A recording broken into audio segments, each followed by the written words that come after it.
You're listening to On Mission with Dr. Matt Davis, a podcast designed to explore the personal mission of everyday leaders. Hear from men and women who are making a difference in their corner of the world and discover what keeps them on mission. Welcome to On Mission with Dr. Matt Davis. I'm Jonathan Sheely. Our guest today is Mrs. Angela Morris, chair of the Department of Humanities. Angela and her husband, Dwayne, live in Watertown. They have 3 adult children, a son-in-law, a daughter-in-law, and 3 grandchildren. Her favorite meal is anything Pastor Morris makes on the grill, and she loves her garden as a stress reliever. Angela's first job was at a horse farm where she received riding lessons in addition to her paycheck. Her favorite sports team is the Packers. Angela, welcome to the podcast. Thank you very much. Well, I am really excited to talk to you today, and you are such a multi-talented person, and you have been just such an example to me of somebody that has a lot of gifts that God's given him, a lot of interests, and just you found ways to use every bit of that in serving the Lord. And that's such a Christian thing, you know, that we ought to all be thinking about. That's a stewardship thing. And so I'm really interested in unpacking and unfolding your thoughts about that and how you've been intentional about that. But before we do, I guess I need to ask you about these writing lessons because I know that there's more to the story here, because I happen to know that your husband went through some traumatic experiences in horseback riding, and I'm kind of wondering why you didn't train him better. Now that I know you had lessons. You are a literal I failed. Horseback riding lesson provider, and didn't he break all his ribs or something at one point falling off a horse? Yes, it was a horrific experience for my dear husband. We were actually at a picnic, and he got off the horse and walked over to me and sat down, and so I did not understand that anything was wrong. And the person who owned the horse came over and said, "I think you need to take your husband to the hospital." And I just looked at him, and I could see a little bit of dirt right here. And I said, "Why would I need to take him to the hospital?" And he said, "Well, he just fell off." And I looked at my husband, and now we know he was in shock. Yeah. And my husband said, "Well, I want to eat lunch first," because we were at a picnic. And the individual said, "No, I think you need to take him right now." And boy. I was, okay. I mean, I really thought it was... He must have hit the ground hard for them to say that. Yeah. The Lord protected him. What happened was the horse was going at full gallop, and his saddle began to slide. And my husband said he knew he was going. And the Lord gave him the frame of mind to tuck his head. And that saved his life. He broke 7 ribs and punctured a lung, so he was in ICU. So that day ended far differently than how we had anticipated, but he's still here. He never did get that lunch. Here. I mean, that's what he's probably thinking.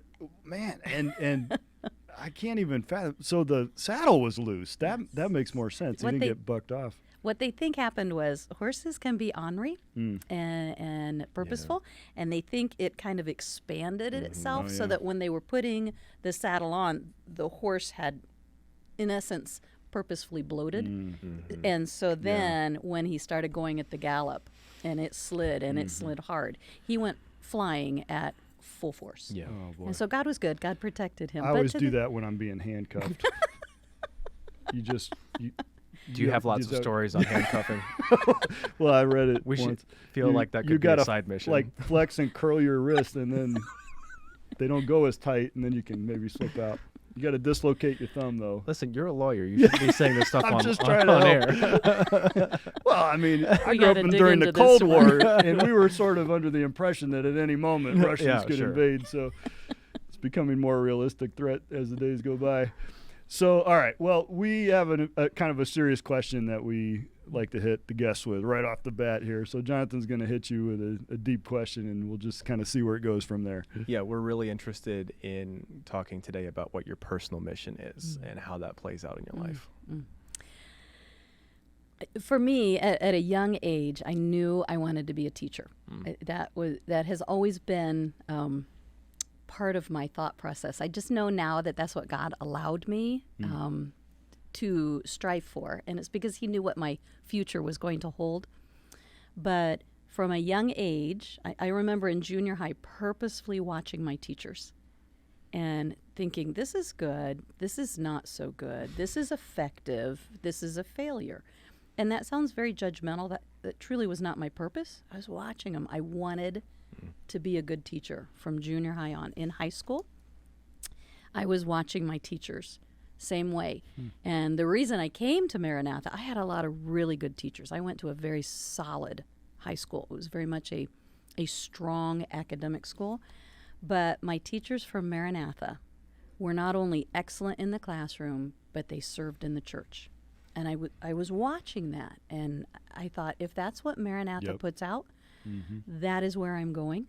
And so I actually came here sight unseen. I had never looked through a catalog. I had never spoken with anybody on the phone. I would not necessarily recommend that. Not for exactly anyone. plan A. All right. Yep. My parents were interested in me perhaps attending somewhere else. They always wanted me to go to a Christian college. Yeah.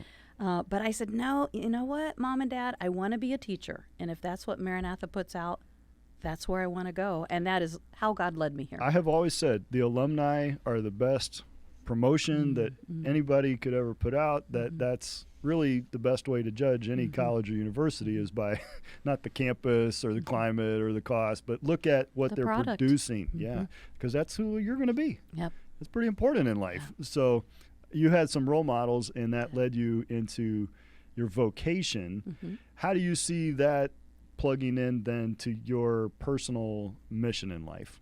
Like if I could take it back to that level. Sure. I think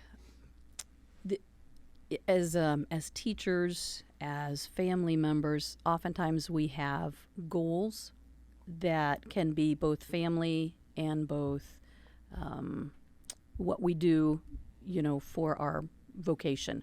And it's not that those are always separate. The simple verse, whether therefore you eat or drink or whatsoever you do all to the glory of God. That is so important to me because that covers every area of my life. I don't want to be a quality teacher and then fail in my marriage.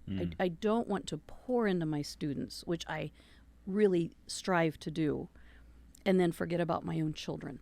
So for me, if I had to have a mission statement, it would be that verse, but that verse that is not compartmentalized, it has to flood together. I want to be excellent so that my students, I tell my students frequently, I don't want you to be me, I want you to surpass me. Sure. I will be happy when you go beyond anything I've taught you or anything that I've tried to show you. Yeah. And that's my goal, is that the students who come through my classroom receive an excellent training, that they walk out of there stronger in whatever class it is, that their knowledge is deeper, their understanding is fuller, that they can go and be prepared for whatever God has called them to do. I love how you're taking that verse because it's usually taken to mean more of a quantitative, like whatsoever you do, all these things that you should be involved in and all these different areas of life. Or maybe it's used in a vocational sense of variety, like, well, whatever you find yourself to do. But you're using it in more of an integrated sense of saying, no, my purpose or my mission is that in every area of my life, I seek to do that to the glory of God and of a quality and nature that will bring glory to God. Yes. And that, I think, is a very good way to look at it because you do have a very diverse talent pool, base of gifts that God has given you and interests that you have. But you're saying, I can't just ignore this area of my life and be a failure over here and still think that, well, because I've excelled here on the stage, that my private life can be a mess and somehow my life still glorifies God. I think that's a very important point that you're making and maybe a little interesting twist on that I haven't necessarily seen come out in a lot of the conversations that we've had here. So how do you pursue that? What is it that you must be fairly intentional about that. But I mean, every different sphere of life is vastly different, right? So what is your approach to that? Well, first I need to say this. I am not perfect in every area every day of my life. Well, you didn't say you're plenty of mistakes. trying to be perfect, and I think sometimes perfectionistic tendencies are actually a detriment. Indeed. Indeed, because I fell to that. Mm. Yes, I think there's an intentionality.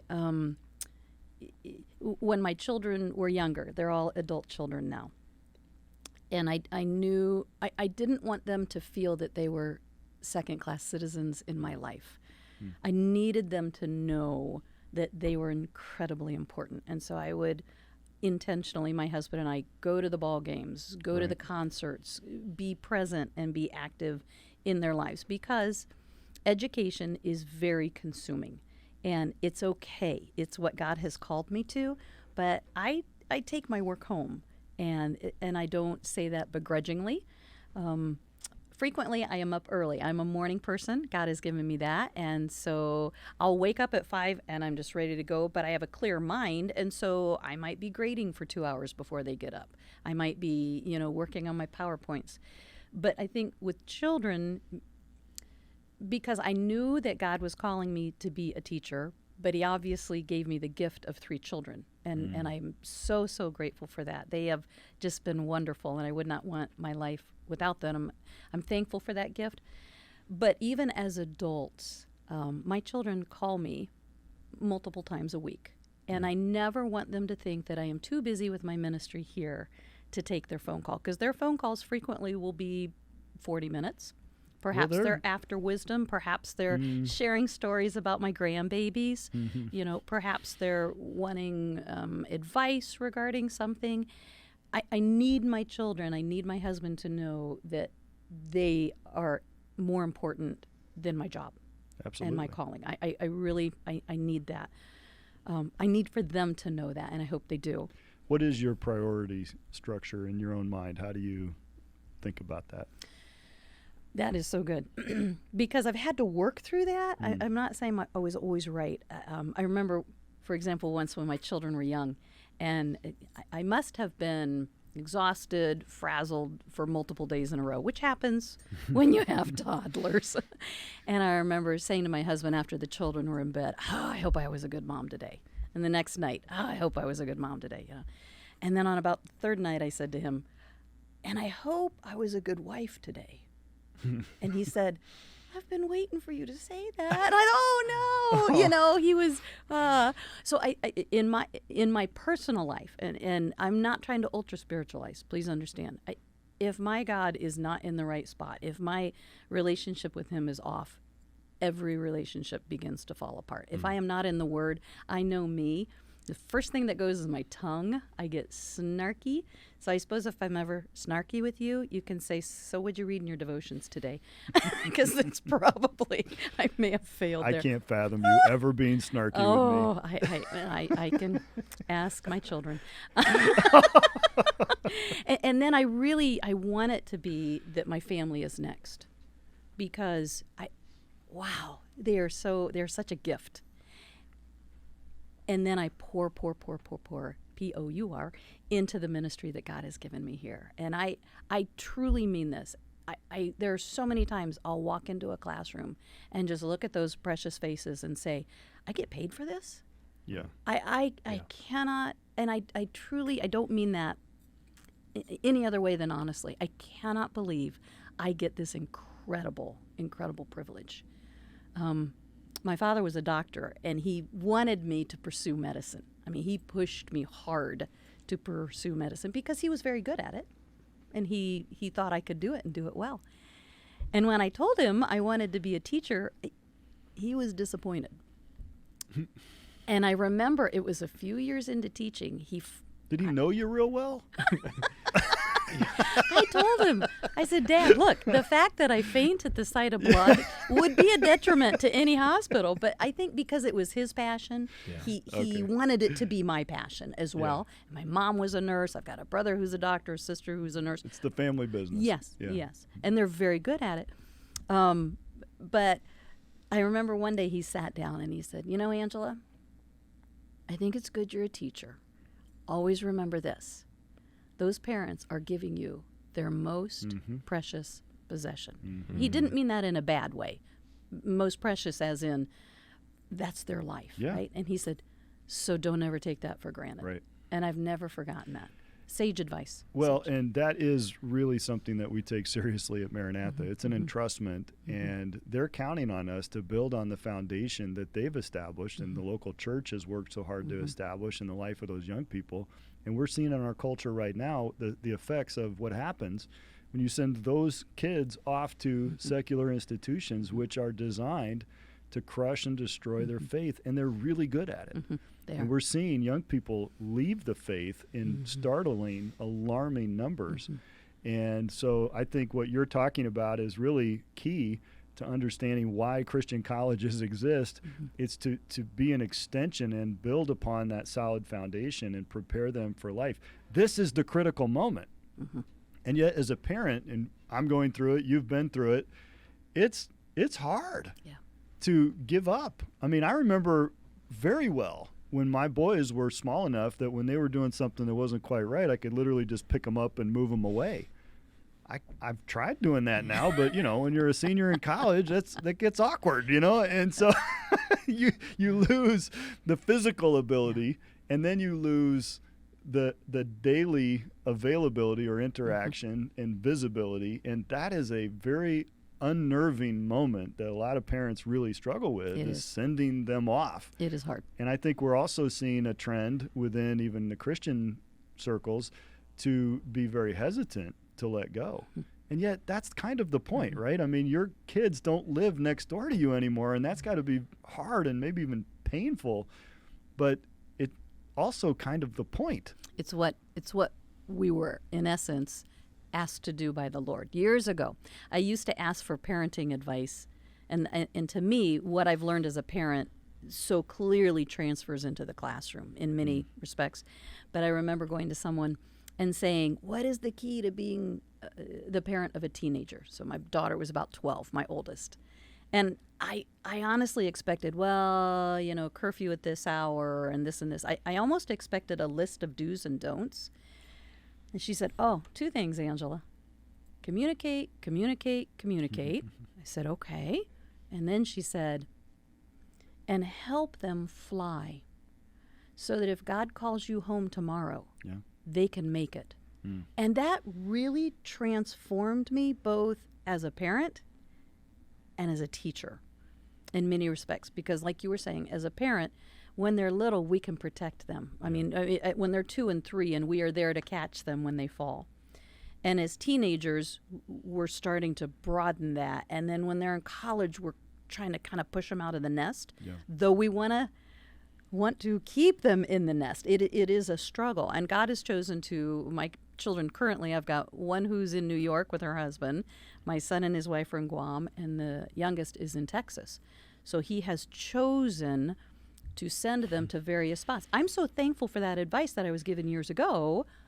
Get them ready to fly. And that is true of our college students. Yeah.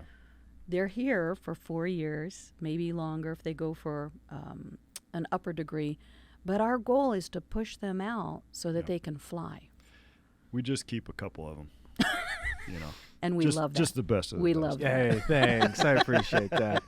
So you said that that impacted the way that you teach now. Can you say a little bit more about that? My husband and I were speaking about this morning. I love my freshies.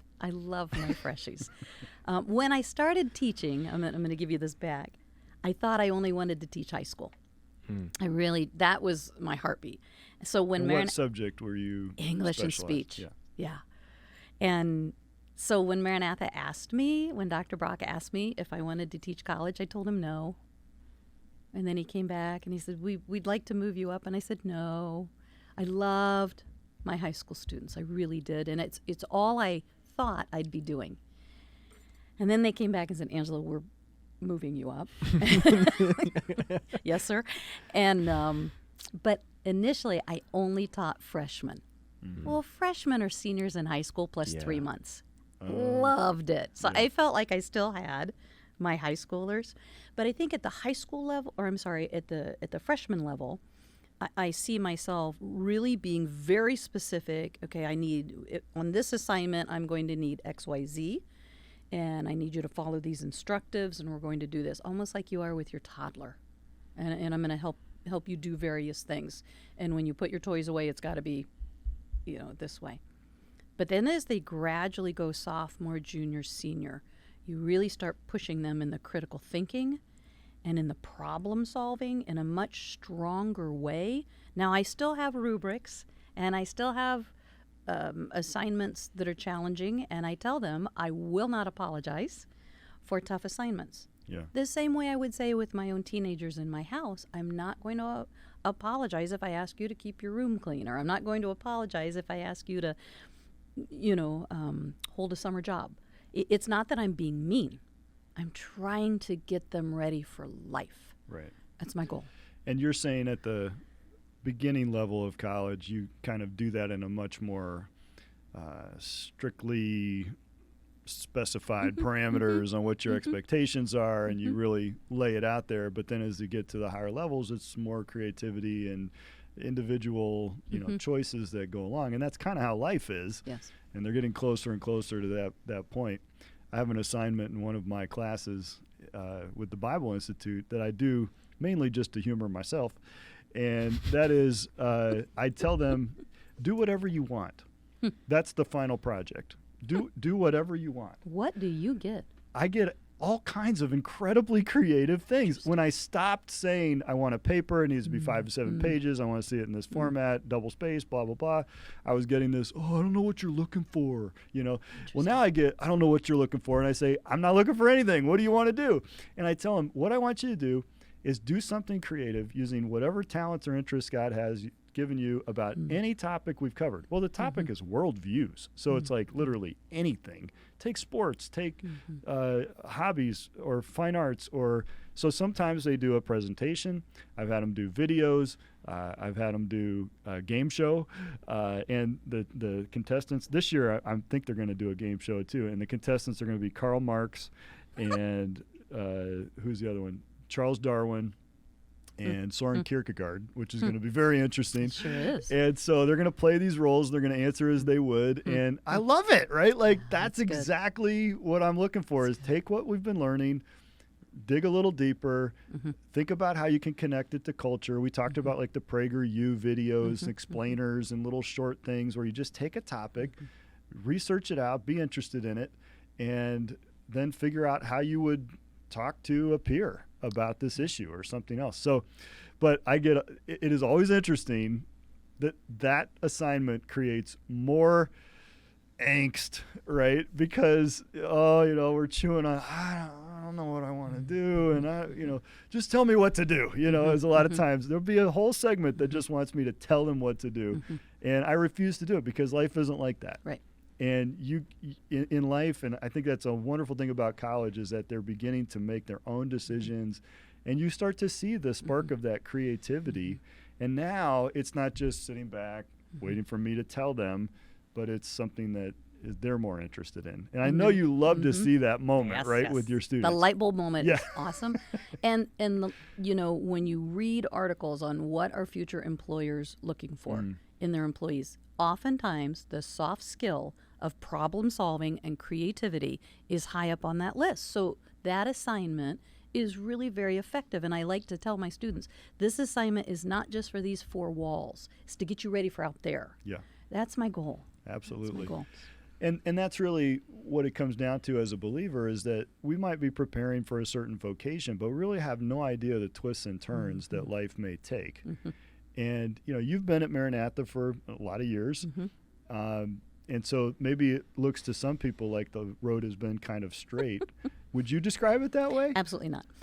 It was not the road I had planned at all. I wanted to teach high school. That's all. I would have, said, just let me start as a high school teacher, end as a high school teacher. My life will have been fulfilled. So I did kind of buck at moving up to the college level, right. But I love it. And God, in his gracious way, moved me gradually. But then I thought I would only be teaching in speech and English, and then I just was gradually given different classes and different responsibilities. And there were times I thought, what are you doing? I don't understand, Lord. I'm very content in what I'm teaching, and yet you're pulling me into teaching a different course, or you're asking me this. So that then when they asked me to be the chair, my response was no.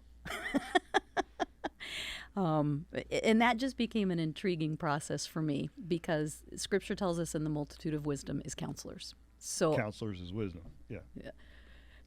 Multitude of counselors, there is wisdom. Did I say it wrong? You said it backwards. Sorry. It's okay. Sorry. No, we're just here to help. I got to go That's what back. we're- Got that's to what go we're back here to that for. Bible class again. Yeah. Sorry. Illustrating the verse. So I went. I was confident. I literally said no. I was confident it was not to be. So I said, "I'll tell you what. I'll ask my husband," because Yeah, that's you're like, always he your. won't let me do this. Yeah, the spouse is always your safety net, right? So I went home and said, "You are not going to believe the conversation I had today," and I told him, completely anticipating that he would say, "Absolutely not." And so I told him, and he said, "Oh, you absolutely need to do that." And I was stunned. Yeah. It was not what I anticipated hearing. So I was like, well, that didn't go too well. So I called somebody else that I had great respect for and said, I need to talk to you. And so I met them in kind of a discreet spot, because nobody knew that I had been, extended this. And I said, here is what's just happened. They asked me to be the chair. She said, oh, that is fabulous. She threw up her arms, gave me a huge hug, and I said, not what I expected. So I went to a third person and said the same thing. And his response wasn't, well, absolutely yes. His response was, well, why would you say no? And I had no answer to that. And I thought, well, that's not fair. And he said, but if you have no reason for no, maybe that's what the Lord has for you. So then I had one more phone call, and that's to my amazing mother, who has just been my biggest cheerleader in my life. And I think that's from her I learned the gift of encouragement. I mean, I try to encourage. My mama is an encourager. And I was confident that she would say, you have enough on your plate. Honey, walk away. And my father's in heaven now. And so I called her and told her and yearned, honestly, for the no. And her response was, well, wouldn't your daddy be proud? Oh. Well, that And seals it. what I realized was I was being Gideon. Mm. And I've mocked Gideon my whole life, because Gideon set out the fleece, right? Now I'm nervous I'm going to say the scripture wrong. But Gideon set out the fleece, right? Yep. And then the Couple next times. day it was, well, I'm just going to alter it. And I realized I was being Gideon. Yeah. And I was going to, and I thought, Angela, how many times are you going to ask till you get a no? Which, to go back to answer your question, I never thought this was the direction God would lead me. I really thought I'd be at the high school level, stay there, and be content there. But what's really wonderful is to see how God prepared me for the position that he's now allowed me to have. I would not have been effective at 22 in this position. I would not have been effective at 35. All the steps that he has taken me on have prepared me for where I am now. And it's in his graciousness that he has just led until he said, okay, now you're ready. Here we go. Well, and it's obvious to the rest of us that you are well suited for that leadership position, and you have the respect of your team and the administration and support of the students and the experience to do it. But I really want to explore this idea of leadership, especially talking to you as a lady in that role, because I think there's a different manifestation sometimes, or even questions about that within Christian ministry organizations, and how to balance femininity and biblical femininity with leadership, even positional leadership. And so I'm sure that presents some challenges for you navigating that, but I admire so much the way that you have handled that, and the way that you have risen to the occasion, so to speak, or stepped into that. There wasn't any doubt in our minds and within the administration that would be the case. But I wonder if you could speak to that a little bit, because I'm sure you've kind of molded that as well. And there are probably times when you have an extra level of thinking you have to do about your approach to a situation or how you communicate it that probably never crosses my mind, as a male leader in this context. So I wonder if we could maybe have a conversation about that too. Well, I appreciate that very much. I appreciate the question because in many respects it is challenging. Through the years, people have asked me, do you aspire for more leadership? And my answer was always no. So I am where I am because I know it's where God wants me, not because I attempted to pursue it, and I mean that honestly. I am. If you say to me, "Are you strong-willed?" I'll say yes. If you say, "Are you opinionated?" I'll say guilty as charged. And yet, I want to be. Let me back this up.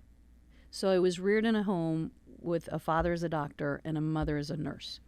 And my mother, years ago, received a scholarship, back when ladies did not receive scholarships, from Miles down in Indiana, and it sent her to school. So I grew up in a home where education was incredibly important. But I grew up in a home with a mother who was very intelligent, very articulate, but she knew how to carry herself with respect and grace. And I'm very thankful for that example. My mother was not a bull in a china shop, and yet she was, I would say, she was highly respected for her mind. I grew up wanting that. I thought, I want to be known for my mind. I want to be known, understand what I'm saying. I am not a PhD in science. That's not what God gave me, but I want to be known as someone who can articulate her thoughts, who has substance to her content. I also had 5 older brothers. So I grew up in essence, male-dominated home, if we can say that. I had 2 sisters, but the girls were at the end. There were 5 boys and 3 girls. Dad, this all impacted me in how I lead now and how I function now. Dad was a World War II vet, and he saw the worst of the worst. He fought on Iwo Jima and came home to tell about it. And so Dad was a very straightforward man. He was not all emotion. He was cut and dry. So I grew up in a home with a mother who is articulate and very wise, and a father who was brilliant, and where we learned that content was more important, or content was hugely important, and that we should not strive to manipulate through emotion.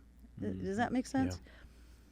So and it's interesting through the years, because you said, all right, you're in this male-dominated, arena, in essence. Sure. Wasn't God good in how he gave me a family where I watched that with my brothers and my father, and I would literally learn, you know what? Cut to the chase, Angela. Or I learned, they want logic, they want facts, okay? And then through my training in communications, I learned how to, in my studies. So what's the best way to craft? I'll be honest, I present to you, I think, okay, I'm going to a lawyer. I am audience driven. Yeah. What's the best way to approach this? So if I send you an email, I'm going to try to have fact, because she's working me. I mean, that's what's going on. Oh, yeah. I feel like, okay, she's speaking my language. all those things come into play with my leadership. Yeah. But I also, in my leadership, I really strive. I know that teaching's hard, and I know it's time consuming, and I know it can be discouraging, but it's awesome, okay? So I want to encourage my team. So one of my big goals is just to encourage my team. I try to write them a note once a month and encourage them. Because they are in the trenches and they're doing a great job, and I am so proud of them, and I want them to know I'm noticing them, and my great team has been very gracious in the fact that it's reciprocal. Yeah, but going back to your female question, in other words, I don't have to be known as overbearing and hard. That's not my goal. Yeah. But my goal is to lead with a passion. They are fabulous. I mean, I just have the best department. I'm happy for all the other departments here on campus. Hands down, humanities is the best. I just have to let you know that in case Thank you. you missed that memo. No, I appreciate it. I appreciate the update. You're welcome. So I want to encourage them to keep going forward. Right. And somebody said to me, Angela, you succeed. Don't worry about them succeeding. And Yeah. don't ever be fearful of their success. No. Let them Wouldn't you be want awesome. that Absolutely. as a leader to be surrounded Absolutely. by strong team members? Yes. And so let's talk about this some more, because this is really something that I haven't had the chance to explore at all in this format. And I'm a little afraid of what you might even say, but this is good. That's what makes it real. You can edit. No, there's no editing. This is live. All right. So, and I don't want to. I want your genuine insights. So we are living in a society that's trying to erase the differences between men and women, that says that that's just a social construct and there's no reality to it. So you have that end of the spectrum. And on the other side, without just resorting to stereotypes of masculinity and femininity, within an organization, to have leaders that are both men and women that do approach the world and life and problems from a different perspective, wouldn't that be an advantage to have both sides of the spectrum, so to speak, or maybe all sides of that represented in decisions or embracing or facing the challenges or in any creative endeavor? I mean, why would you want to just, you talked about male dominated, and I think in some respects there are a lot of negative characterizations like the patriarchy and things like that get thrown out, and especially conservatives, especially Christians, fundamental institutions have been given that label, right? And so I wonder about your experience sort of coming up in through that and now emerging as really a positionally, organizationally even recognized leader of other highly trained and skilled professionals. Do you feel respected in that way, and that your contributions are valued as part of that organizational dynamic, right? You see what I'm saying? Like we're looking at this from very different perspectives, but I think that's the joy of it, and that's the advantage and value of it. I would say yes here at Maranatha. I am, and I appreciate that very much. And I don't say that just because you're my boss and you sign my paycheck. Well, Do it's I? actually just in the computer. I don't. Yeah, I just did that once. You asked it, so I'll be honest. Do I always think it that way? No. Yeah. Do I think? But it's the diversity of thought and the willingness to listen that makes us stronger. It really is. And I think that perhaps my experiences and my understanding of a situation can bring things to the table. And I appreciate the fact that I can bring things to the table. And obviously there are times that I may be told no, because there are perhaps some other issues that are out here of which I'm unaware. I understand that. But I appreciate that Maranatha is willing to still follow biblical principles and yet allow for people like me. I mean, if you had told me 30 years ago, Angela, you're going to be a department chair, I would have laughed at you for many reasons. But God is good, and I think that's just wisdom. Integrity allows us to see things and allows us to look at things and see where we can have the best that we can for the glory of Christ. And I think that's what this is about. And so as I stand in front of especially my female students, and I think one of the things that really was a burden to me initially, now I'm able to just consider it and move on, but initially was, okay, girl, you're breaking a mold. You're breaking a mold. And I took that seriously in the sense of I didn't want to mess up.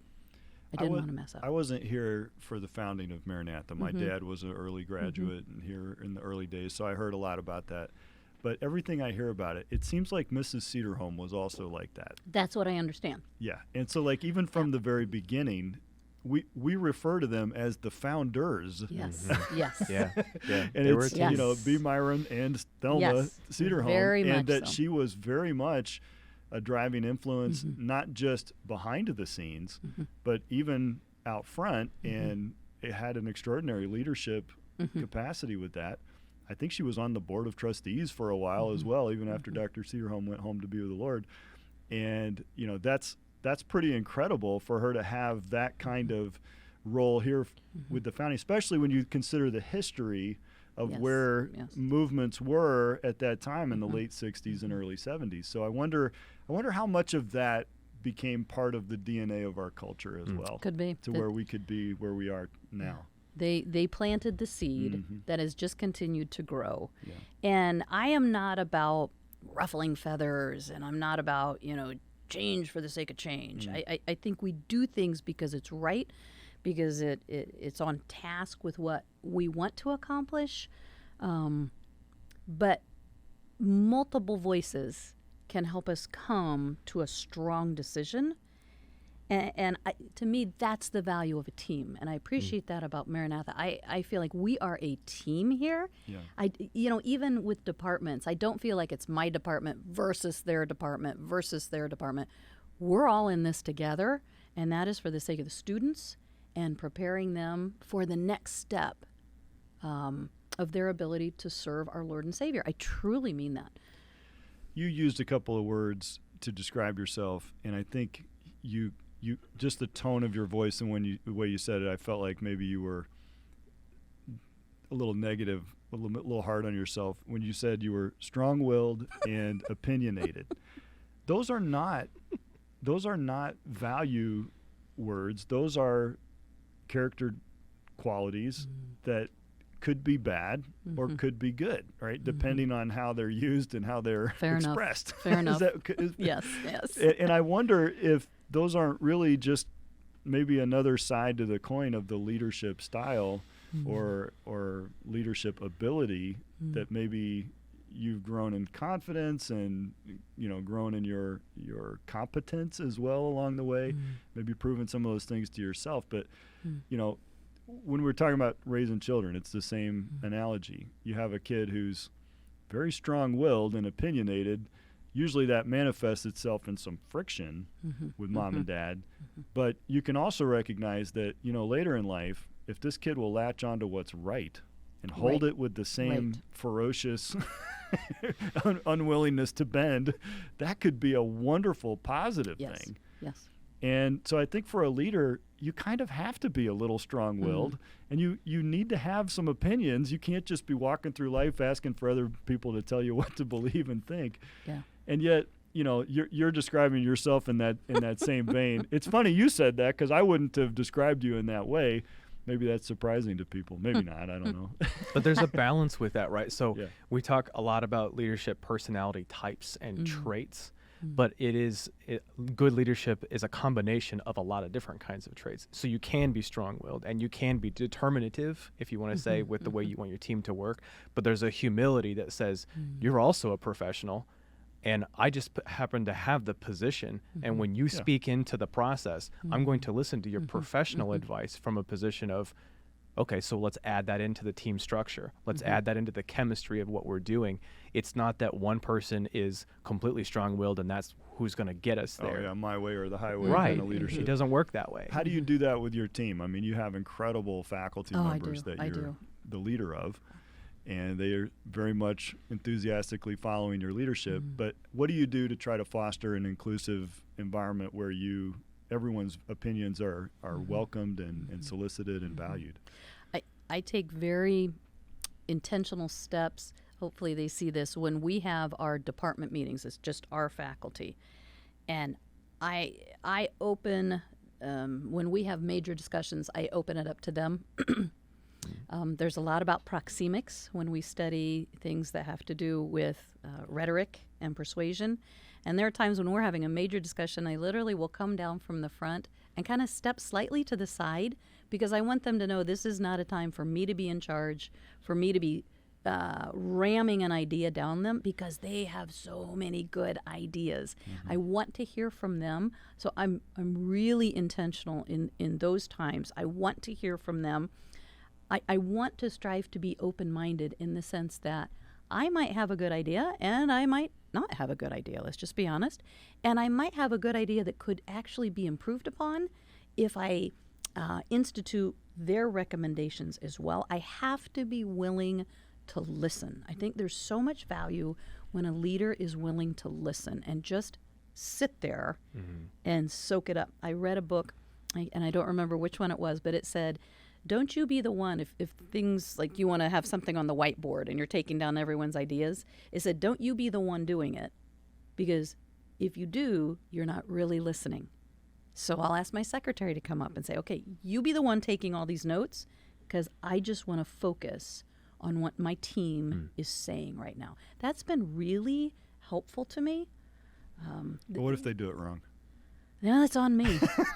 You know, wasn't it Reagan that had the sign that said the buck stops here? And I feel that way. I feel very fervently that I will protect my faculty and my staff who are under me. That is a key goal of mine. I want to protect them. And then the other thing is, if it's wrong, then I will take the blame because it is on me. I made the mistake. No, I'm only teasing about that, but I think that's always the fear, right? From the leadership perspective, is that, oh, well, if I turn this over to the group and the group gets it wrong, you know, then we're wasting our time or we're going to do something that fails. But my group is so good. They are so good. We're not perfect, but together I think we're a really strong unit. And that's why I think it's a leadership fallacy, because if your organization is only ever doing what the leader thinks ought to be done, then you get a very narrow perspective, and you're not going to have a wider vision of what needs to be done, and you may not even be open to finding out things that are not being done well or at all. And you've got to create that sort of safe and inclusive environment. But I take that to heart, because I think that's an insight that I could improve on too. And we can all do better at inviting the input, because if you don't proactively seek it out, then a lot of times people will just hold back and not offer it, even though they might have some really great ideas about how things could be done better. Most students really fear and dread group projects, right? But isn't that I mean, it's hard to escape the fact that those group projects are some of the most realistic exercises for what life is kind of going to be about. Yes.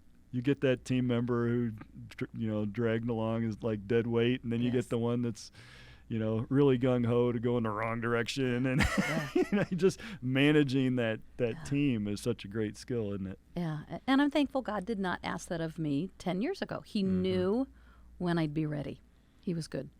But I will say the support of the administration is incredibly valuable, in the sense that, going back to that question, but you're a female,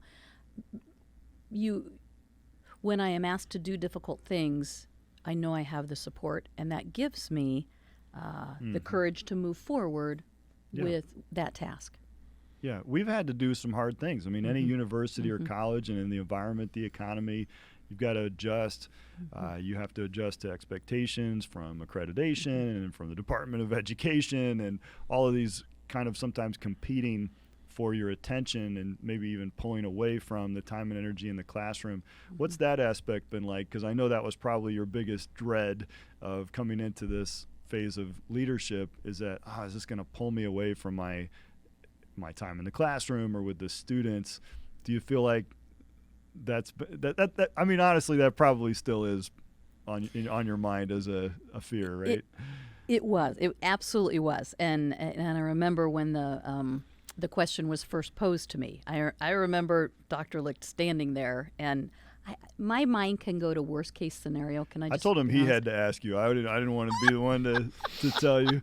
I probably would have been more nervous, because when he came up, I have to admit, he walked into my office, and I'm just being honest. I thought, I'm losing my job. What? I think I did. I don't know. My mind goes that way. Well, you kind of did. You just gained a different one. I thought, I don't think I've done anything wrong, but he looks very serious. I mean, I had never seen that look on his face, and I thought, okay, well, this has been a wonderful ride, and so the next thing out of his mouth just blew me away, and it truly did. That's how much I anticipated this. But yes, one of my concerns was, but I don't want to leave the classroom. I don't want to leave the classroom. And I have to admit how God has taken my heart because of those 4 key conversations. I really knew this is what God has for me. I didn't question that for a minute after I grappled with it for a while. So then it was like, okay, Lord, this is where you want me. So you're going to have to help me, because this is not where I saw myself at all. Mm-hmm. I saw myself in the classroom.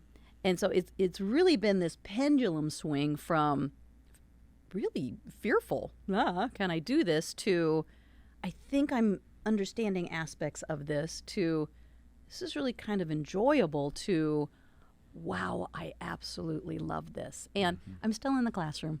I still get to teach. My favorite meeting, I have many meetings. One of my favorite meetings of the month is when we have academic committee, because that is the feistiest of all of the meetings. It's the one where people disagree and they go after concepts and ideas, and they do it respectfully and without making it personal or even, I mean, it's passionate but not emotional, if you know what I mean. We don't get wrapped up in that. But I love that back and forth, and the decisions are almost always kind of surprising. A lot of meetings you go into, you're like, I know how this is going to go. That one routinely surprises me, and you never know who's going to agree with who and on what day. And I love that, because I think the decisions are so much better when they're hard fought, hard won. Yeah. And isn't that iron sharpens iron? Yeah. So a man sharpens the countenance of his friend. And I learned that a lot. I never forget a committee I was on years ago, and it was Dr. John Brock and Dr. Steve Stratford and Dr. Bruce Jackson, all these just giants of education. Yep. And I would walk in and think, what am I doing here? I mean, what do I have to add? So I thought, I'm going to start going in and just learn. I'm going to watch them, and I'm going to learn. And I learned that Dr. Brock could disagree with Dr. Jackson, but the end result was stronger, and they walked out friends. Right. They could go for a cup of coffee. In other words, the disagreement was not over the person, it was over the policy, and that kept the institution strong. Is that easier for men, do you think, than women? Or do you think we fight different? Question. I know. Well, and I have a reason for asking. In 1995, I traveled for the Maranatha Messengers. Fair enough. And there were 4 guys and 3 girls. And the girls got along great all summer long and never had a single disagreement, I thought. The guys almost constantly at each other's throats and also best friends. And there were times when we would disagree. We'd pull over the van, get out, wrestle around, pound at each other, and then be laughing our heads off and get back in the van. And the girls were startled, annoyed, and amazed that this would even, be that way. I only found out maybe a year later that the girls were like majorly perturbed with each other, and they had just balled it up, and they did not like to have any kind of conflict or expression of that. And I'm not sure that was a healthier way to handle it, but it was kind of a different. And I don't know if men and women do sometimes attack conflict. That's the wrong way to say that, but approach conflict maybe a little bit differently. And I don't know if that kind of sparring is maybe sometimes healthy. Well, I think it's healthy, but it's not always received the same way either. I think that's fair. Different personalities approach things in different ways. I am chuckling internally at the fact that you totally missed the fact that the girls were over Oblivious. here. Yeah, that is so. That's my son. He'll be like, "Wow, that really happened." And I'm like, "Where were you? Where I was were on a you?" different trip than they were. We were in the same van. But yes, I think different personalities, and as a leader, I think it's incredibly important for me. There are certainly times I go home and I'll come out of a meeting and maybe I didn't get the response I wanted, or I didn't get the answer I wanted, and I have to learn to just let it go. Talk to my husband, who another blessing is he was in education for 25 years. So when I come home and talk to him, he totally understands what it's like to be in the educational realm and how things can be approached. But I have to purposefully let go of those, I don't know, frustrations, wounds. I just have to work through them because otherwise they will cripple me. I don't want to be crippled. I want to be a benefit to the institution. So different people are going to clash. Yeah. And we just have to go into it as adults and walk out of it as adults. Yeah.